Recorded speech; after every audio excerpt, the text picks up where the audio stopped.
Hello student, मोरूदेवी तापड़े कन्या महाविद्यालय के यूट्यूब चैनल में आप लोगों का स्वागत है। अपना जो बीए फाइनल का जो टॉपिक चल रहा था स्पेशल ऑपरेटर, उसी को आज कंटिन्यू करते हैं आगे। ये स्पेशल ऑपरेटर क्या है? कल मैंने आपको जो बताया था वो आपका इंसर्शन और एक्सट्रैक्शन ऑपरेटर था, जो आपके स्पेशल ऑपरेटर थे C++ के। आज अपने इस टॉपिक को ख़त्म करते हुए आज लास्ट जो आपके स्पेशल ऑपरेटर है उनको देखेंगे। वो कौन से हैं अपने? आज न्यू एंड डिलीट ऑपरेटर। कौन से ऑपरेटर हैं? New and delete operator. ये आपके C++ के स्पेशल ऑपरेटर की कैटेगरी में ये आते हैं कि ये ऑपरेटर क्या है, ये कैसे काम करते हैं, इनको प्रोग्राम में किस प्रकार से लिखा जाता है। वैसे आप लोगों का क्या है कि जब आप आगे पढ़ोगे तो आपको ये न्यू और डिलीट के बारे में पूरा एक टॉपिक आएगा, उसमें मैं आपको इसको प्रोग्राम सहायता से और अच्छे समझाऊंगा। लेकिन अपना जो टॉपिक तो चल रहा है अभी ऑपरेटर का, उसमें मैं केवल अभी आज आपको न्यू और डिलीट ऑपरेटर के बारे में क्या दूंगा, इंट्रोडक्शन दूंगा कि ये क्या होता है, इसको किस प्रकार से लिखा जाता है, यानी इसका सिंटैक्स कैसा होता है। आज अपने इस वीडियो में ये देखने वाले हैं। तो शुरू करते हैं। सबसे पहले बात करते हैं न्यू ऑपरेटर की। देखिए एक बात और कि न्यू ऑपरेटर को समझने से पहले अपने को थोड़ा ये समझना पड़ेगा कि मेमोरी एलोकेशन क्या होती है। यानी प्रोग्राम जब आप बनाते हो तो उस समय जो कंपाइलर क्या करता है कि मेमोरी एलोकेट करता है, यानी मेमोरी आपको देता है। जैसे मान लीजिए, सपोज कीजिए मैंने लिखा इंट ए। इंट ए क्या है? एक मैंने वेरिएबल डिक्लेयर किया है। तो ये आपका जो वेरिएबल है ये जो किस प्रकार का है? इंटीजर प्रकार का है। तो इंटीजर प्रकार का वेरिएबल आपको पता है कि ये 2 बाइट की जगह लेता है। तो जब ये प्रोग्राम जब कंपाइल होगा तो कंपाइल होते समय जो कंपाइलर क्या करेगा कि आपके कंप्यूटर के अंदर एक 2 बाइट की जगह इस वेरिएबल के लिए दे देगा, यानी ये वेरिएबल इसमें आ जाएगा। तो ये मेमोरी प्रदान करना, यानी कंपाइलर के द्वारा मेमोरी प्रदान करना प्रोग्राम के अंदर, उसको बोला जाता है मेमोरी एलोकेशन। तो अपने न्यू ऑपरेटर या डिलीट ऑपरेटर को जो अपने पढ़ेंगे, इससे पहले अपने को ये समझना जरूरी है कि ये किस प्रकार से मेमोरी एलोकेट होता है, तब आप इसको आसानी से समझ पाएंगे। तो अपने एक देखते हैं, जैसे मैं बताता हूँ आपको। जब मेमोरी एलोकेशन होती है तो आपकी इसमें 2 प्रकार से होती है। कौन कौन सी होती है?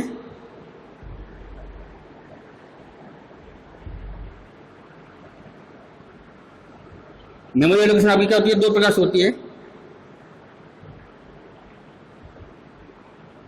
एक होती है कंपाइल टाइम, और दूसरी होती है आपकी रन टाइम। कौन सी होती है? कंपाइल टाइम मेमोरी एलोकेशन और रन टाइम मेमोरी एलोकेशन। तो कंपाइल टाइम मेमोरी एलोकेशन क्या है और रन टाइम मेमोरी एलोकेशन क्या है? देखिए उसमें होता है कि कंपाइल टाइम मेमोरी एलोकेशन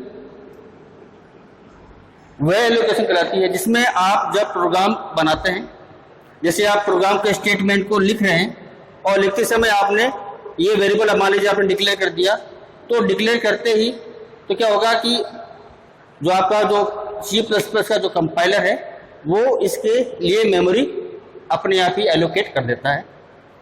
जबकि रन टाइम में ऐसा नहीं होता है। रन टाइम में कंपाइलर को, C++ कंपाइलर को पता नहीं होता है कि इसको कितनी मेमोरी एलोकेट करनी है।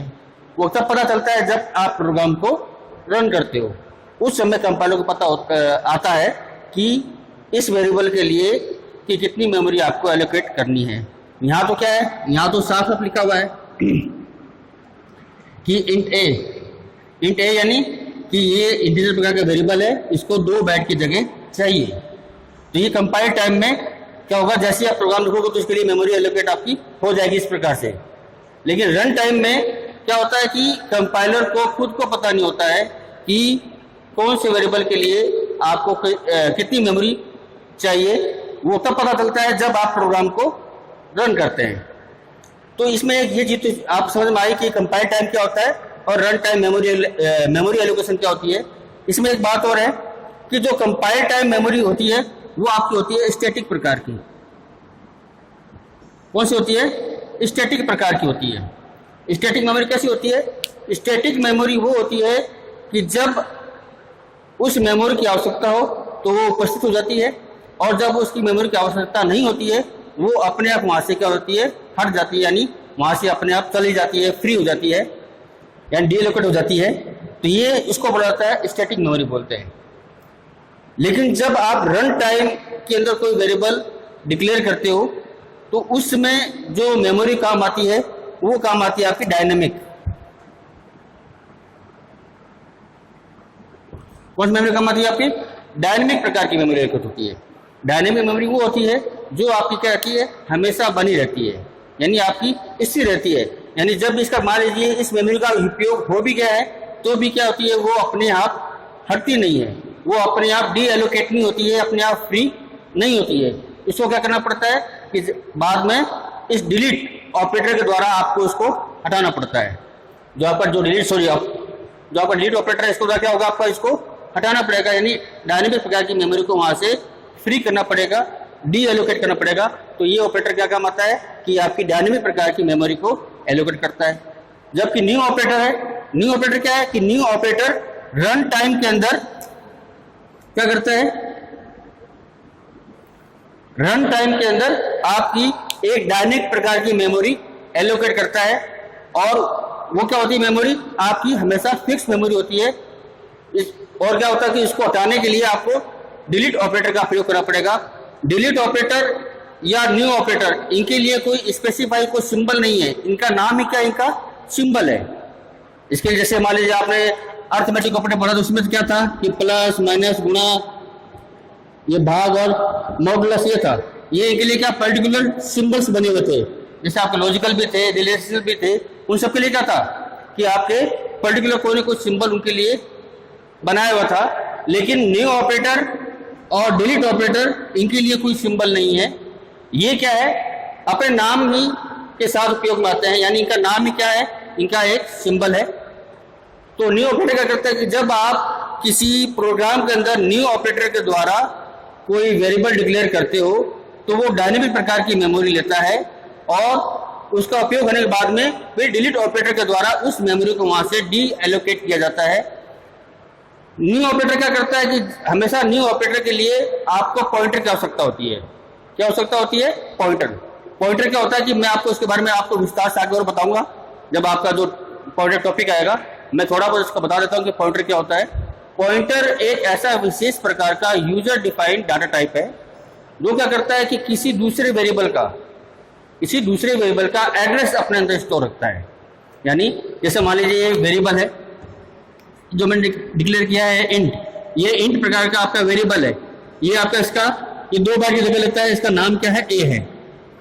लेकिन ये ए आपकी कंप्यूटर मेमोरी के अंदर किस जगह स्टोर हुआ है, यानी उसका एड्रेस क्या है। मान लीजिए कि इसका जो फिजिकल एड्रेस कितना है, 100 पे स्टोर हुआ है। मान लीजिए क्या है कि 100 नंबर पे एड्रेस पे ये क्या हुआ है, ये वेरिएबल आपका स्टोर हुआ है। अब मुझे क्या करना है कि इसके एड्रेस को स्टोर करना है, तो मुझे इसी प्रकार का, इसी डाटा टाइप प्रकार का मुझे पॉइंटर बनाना पड़ेगा। तब मैं क्या कर सकता हूं कि इस वेरिएबल का एड्रेस अपने अंदर स्टोर कर सकता हूं। तो मैं कैसे लिखूंगा, मैं लिखूंगा जैसे इंट, ये स्टार जो सिंबल होता है इसको बोलता है एड्रेस ऑफ। ये क्या करता है, ये पॉइंटर का सिंबल है कि ये आपका वेरिएबल क्या है, पॉइंटर प्रकार का है। तो मैं लिखा इंट स्टार पी, इसे मतलब मैंने वेरिएबल नाम क्या दे दिया, पी दे दिया। तो अब ये क्या बन गया, ये आपका एक पॉइंटर प्रकार का वेरिएबल बन गया जो किस प्रकार का है, इंटीजर प्रकार का है। तभी ये इंटीजर प्रकार के दूसरे वेरिएबल का मान एड्रेस क्या कर सकता है, स्टोर रख सकता है। अब मैं चाहूं तो ये कर सकता हूं p बराबर ए। तब क्या होगा कि ए का जो एड्रेस है वो इस पॉइंटर प्रकार के वेरिएबल के अंदर आज स्टोर हो जाएगा। इसका फायदा ये होता है कि जब आप कोई कंपाइलर जब प्रोग्राम करते कोई वेरिएबल को सर्च करता है, ढूंढता है, तो क्या होता है कि उसका पर्टिकुलर एड्रेस नहीं होता है। जैसे मान लीजिए कोई चीज अगर आपको ढूंढनी हो, अगर आपको जगह पता है कि वो चीज वहां पे है, तो आप उस चीज को जल्दी ढूंढ पाते हैं। तो जो पॉइंटर वेरिएबल क्या करता है कि पॉइंटर वेरिएबल किसी वेरिएबल का एड्रेस रखता है। एड्रेस से ये फायदा होता है कि आपका जो कंपाइलर उस वेरिएबल के पास में जल्दी पहुंच जाता है, यानी जल्दी सर्च उसको करता है। क्यों? क्योंकि उसको एड्रेस उसका पता होता है। तो ये इसलिए काम आता है। तो जब आप न्यू ऑपरेटर का प्रयोग करते हो तो उसको पॉइंटर प्रकार का बनाना पड़ता है, यानी पॉइंटर का यूज आप करके न्यू ऑपरेटर को क्रिएट कर सकते हो।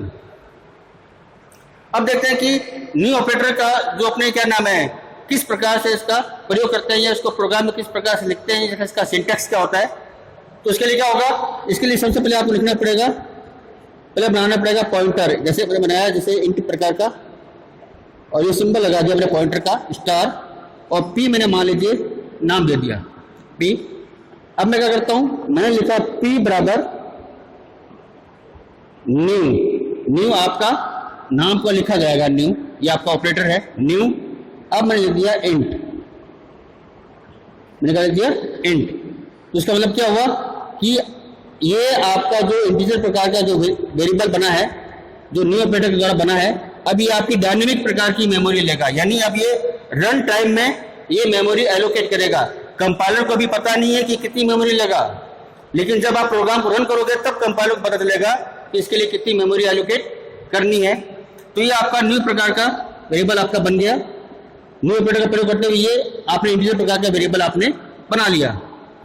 अब क्या होगा कि अब ये पॉइंटर प्रकार का जो आपका वेरिएबल है, इसमें क्या होगा कि ये हमेशा न्यू ऑपरेटर क्या करता है, न्यू ऑपरेटर जब भी आप बनाते हो तो वो अपना एड्रेस क्या करता है, रिटर्न करता है, क्या करता है, अपना एड्रेस भेजता है। अब उस एड्रेस को भेजा है तो उस एड्रेस को पढ़ने वाला या उसको उस एड्रेस को कैच करने वाला कोई होना चाहिए। तो उस एड्रेस को पढ़ता कौन है या उस एड्रेस को कैच कौन करता है, ये पॉइंटर करता है। कौन करता है, ये आपका पॉइंटर करेगा, जो इस इंट प्रकार का जो वेरिएबल बना है इसके एड्रेस को अपने अंदर स्टोर कर लेगा। और इस एड्रेस को स्टोर करने पे क्या होगा कि आप उस वेरिएबल पे आसानी से पहुंच पाएंगे और उसको सर्च कर पाएंगे। अगर इसको क्या नाम, जो कंपाइलर क्या करेगा, आसानी से उसको सर्च कर पाएगा। तो ये इस प्रकार से उसको लिखा जाता है। अगर मान लीजिए अब आपको न्यू प्रकार के ऑपरेटर को एक्सेस करना है, यानी आपने उसको डिक्लेयर कर दिया, अब उसको आपको पढ़ना है या उसमें आपको देखना है कि वो क्या मान आया है, तो आप किस प्रकार से कर सकते हैं। जैसे मान लीजिए मैंने ये 2 लाइन में लिखा, मैं उसको 1 लाइन में भी लिख सकता हूं। जैसे मान लीजिए मैंने लिखा इंट, मैंने क्या लिखा इंट पॉइंटर बनाया पी न्यू, मैंने क्या लिखा न्यू इंट बराबर मान लीजिए मैंने दिया 10, मैंने क्या दे दिया 10 दे दिया। तो क्या हुआ कि ये आपके पी नाम का जो वेरिएबल है इसमें क्या हो गया, आपका 10 चला गया। अब मुझे इसका मान देखना है तो मैं क्या लिखूंगा सी आउट पी। तो क्या होगा, ऐसा करने पे क्या होगा कि ये एड्रेस पे जाएगा और इसमें जो वैल्यू है उसको दिखा देगा।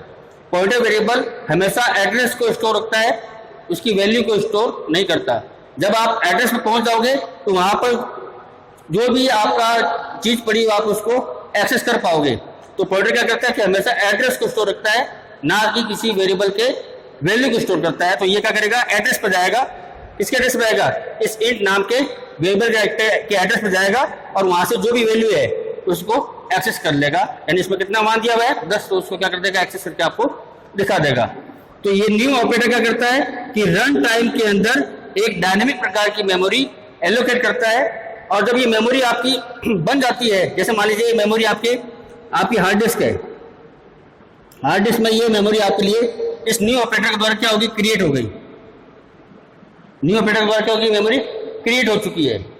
अब ये इस प्रोग्राम का यूज हो चुका है, आपने प्रोग्राम बनाया, आपने प्रोग्राम का यूज कर लिया, लेकिन आपने इस मेमोरी को नहीं हटाया। ये मेमोरी अपने आप नहीं हटेगी। क्यों नहीं हटेगी, क्योंकि ये आपकी डायनेमिक प्रकार की है। अगर ये स्टैटिक मेमोरी होती है तो क्या होता है, प्रोग्राम के यूज होने के बाद में जैसे ही आप कंप्यूटर को बंद करते तो क्या होता है कि ये आपकी मेमोरी वहां से अपने आप क्या हो जाती, फ्री हो जाती। लेकिन ये रन टाइम मेमोरी है और ये डायनेमिक प्रकार की मेमोरी है, तो ये अपने आप यहाँ से नहीं जाएगी। अगर आप उसको नहीं हटाते हो तो क्या होगा कि ये ऐसी ही पड़ी रहेगी आपके हार्ड डिस्क के अंदर और आपके हार्ड डिस्क का स्पेस लेगी। और कुछ समय बाद में ऐसा होगा कि जब इसमें क्या हो जाएगी कि गार्बेज वैल्यू आनी शुरू हो जाएगी। गार्बेज वैल्यू यानी कचरा वैल्यू इसमें आनी शुरू हो जाएगी, अपने आप जाके स्टोर होता रहेगा कुछ ना कुछ। जैसे आप लोग देखते हो कि कोई आपके घर के आसपास क्या नाम है, जैसे मकान है आपका, मकान के घर के आसपास मान लीजिए कोई ऐसा खाली मैदान है और वो खाली पड़ा है, तो लोग क्या करते हैं, लोग इसमें कुछ दिन तो क्या रहेगा आपका साफ सुथरा, बाद में क्या होगा, साल 2 साल 5 साल बाद में क्या करते लोग इसमें कचरा डालना शुरू कर देते हैं। क्यों, क्योंकि वो मैदान खाली पड़ा है और उसको कोई देखभाल उसको नहीं किया गया, तो क्या लोग क्या करेंगे, उसमें कचरा डालना शुरू करेंगे। सेम वही काम इसमें होता है कि जब आपके हार्ड डिस्क में वो मेमोरी पड़ी रहती है और वो लंबे समय तक उसको नहीं हटाया जाता है, तो क्या होता है कि इसमें गार्बेज वैल्यू आनी शुरू हो जाती है। और फिर क्या होती है कि उसको इसलिए क्या करना पड़ता है कि आपको यूज करने के बाद में इस मेमोरी को हटाना पड़ता है। तो हटाने का काम कौन करेगा, आपका ये डिलीट ऑपरेटर। कौन करेगा, इस डिलीट ऑपरेटर के द्वारा आप न्यू ऑपरेटर के द्वारा जो मेमोरी क्रिएट की गई है डायनेमिक प्रकार की, उस मेमोरी को हटा सकते हैं। तो उसको किस प्रकार से हटाओगे, इसको हटाने का तरीका क्या होगा, आपको क्या लिखना पड़ेगा। जैसे मान लीजिए आपने लिखा ये इंट p बराबर न्यू इंट, आपने लिख दिया, मान लीजिए 10 लिख दिया, ये आपने लिख रखा है ये जो वैल्यू। अब मुझे क्या करना है, इसको हटाना है। तो मुझे सिंपल से क्या लिखना है, मुझे लिखना है डिलीट। क्या लिखना है, डिलीट। अब किसको हटाना है, इसको हटाना है, यानी इस पॉइंटर के वेरिएबल को हटाना है, क्योंकि जो मेमोरी का एड्रेस कौन ले रहा है, अगर पॉइंटर वेरिएबल ले रहा है तो उसको क्या करना पड़ेगा, आपको हटाना पड़ेगा। तो आपको क्या लिखना पड़ेगा, p, इस पॉइंटर का नाम आपको लिखना पड़ेगा p। तो क्या होगा कि ये ऑपरेटर क्या करेगा, अब इस जो p नाम का जो वेरिएबल है, इसके लिए जो एड्रेस आपने एलोकेट किया गया है रन टाइम के अंदर डायनेमिक प्रकार का, उस मेमोरी को वहां से डी एलोकेट कर देगा, यानी उसको फ्री कर देगा।